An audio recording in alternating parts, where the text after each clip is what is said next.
सज धज के चाट खा जाते। अरे तहार जी बावन हाथ एक भाई बैठे रोज देखा चाटे खात बाटू ए कितना चाट खाबू हां कहाँ रोज रोज चाट खाई थे? हाँ चला घरे हम जात बाटी चाट लेके आओ तही। नहीं हम जब खाई। अरे कहे सुने हो जा रिज के हम जात बाटी चाट लेके आओ बाटी चला घरे में। घर में लेके आओ तो ठंडा जाता, हम जब गरम गरम चाट खाई। जा खा गरम गरम हम जाते लौट के नहीं आओ घरे। अच्छा हम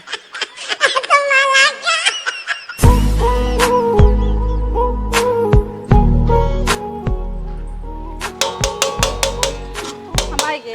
का गुलाब जामुन आई गयो यार आवा। लेकिन ये साला कर क्या रहा है? बताओ तो का चाट खियाई चाउमीन खियाई? खत्म।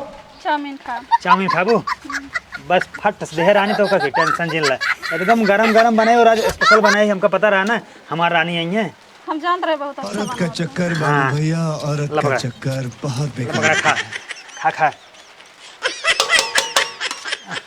किस खात ना आयो भाई रिसिया ना उका।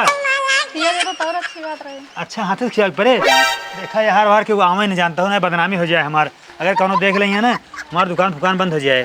एक काम करा जल्दी जल्दी खा पकड़ा। रुको जरा। ई का होत बाटी? अरे भैया यहाँ चाट चाउमीन खाई आई बाटू आई बाटू नान मटक्का करे घरे से कहीं गरम चाट खावे गरम चाट खाबू हैं। चल निकल बता चल का सारे हैं भैया हमार गलती न होई। तू सारे यहाँ दुकान लगाई हो तक कर रहे करे हैं। भैया हमार गलती न तोरे मेहरारू कहीं न हम तब उनका खियावत रहे। आजो बास तहार दुकान यहीं नहीं लागे नहीं ठेला सही तोहे पलट दे समझता नहीं आई ठीक भैया सारे नहीं ठीक भैया गलती होगी। लग निकल निकल रे पे निकल भैया जात है। निकल निकल निकल हाँ भैया जात है। ले सर भाग